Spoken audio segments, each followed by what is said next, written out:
سب سے بڑا کائنات کا سچ کیا ہے کہ اللہ وحدہ لا شریک ہے۔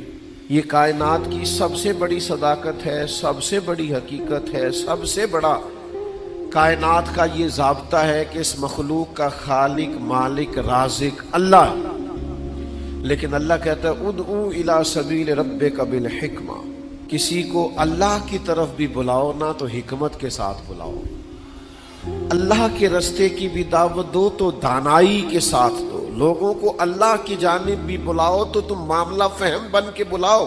اگر ہم دانائی چھوڑ دیں گے تو بعض اوقات بات ٹھیک بھی ہوگی تو وہ نتیجہ خیز ثابت نہیں ہوگی۔ وہ کسی نے کہا تھا بات اگرچہ بے سلیقہ ہو کلیم، پر بات کرنے کو سلیقہ چاہیے۔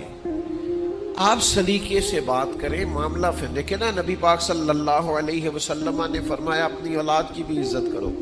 حضور کے مناسب میں سے ہے دانائی سکھانا، اپنی اولاد کو بھی اکرام سے پکارو، آپ ان کا نام بھی اچھے لہجے سے پکاریں، ان کے لیے بھی آپ کے لب و لہجے میں مٹھاس ہونی چاہیے۔ لیکن ہمارے ہاں یہ ہوتا ہے کہ بہت ساری جلد بازی، بہت ساری طبیعت کا الجھاؤ، بے چینی، بے قراری، ہر چیز کو سختی سے ٹھیک کرنے کی کوشش کرنا۔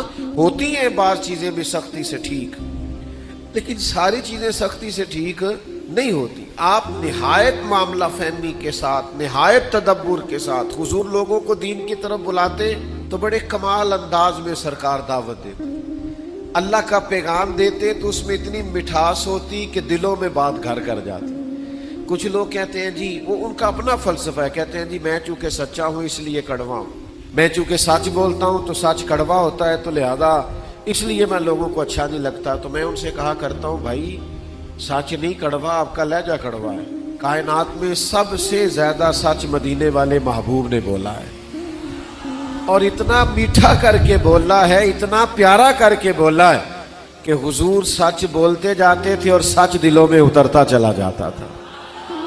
سچ بولیں لیکن خوبصورتی سے، لیکن محبت سے، لیکن دانائی سے۔ یعنی ایک صحابی آئے تو ان کے چہرے پہ بڑا جلال تھا اور ان کے لہجے میں بڑا غصہ تھا، اور وہ بڑے بے چین اور بڑے بے قرار تھے کہ یا رسول اللہ میں ان مشرکین کو چھوڑوں گا نہیں۔ حضور نے فرمایا کیا ہوا؟ یا رسول اللہ وہ آپ کا نام بگاڑ کے لیتے ہیں، وہ بگاڑ کے نام لیتے ہیں اس لیے کہ وہ کہتے ہیں اگر ہم محمد مان لیں تو محمد صلی اللہ تعالی علیہ وسلم کا تو مان ہے جس کی بار بار تعریف کی جائے، تو وہ نام بگاڑ کے لیتے ہیں اور نام بگاڑ کے آپ کو برا بھلا کہتے ہیں۔ تو سرکار مسکرائے، فرمایا پتہ نہیں وہ کس کو برا بھلا کہتے ہیں، پتہ نہیں وہ کس کا نام بگاڑتے ہیں، مجھے تو اللہ نے محمد بنا کے بھیجا ہے۔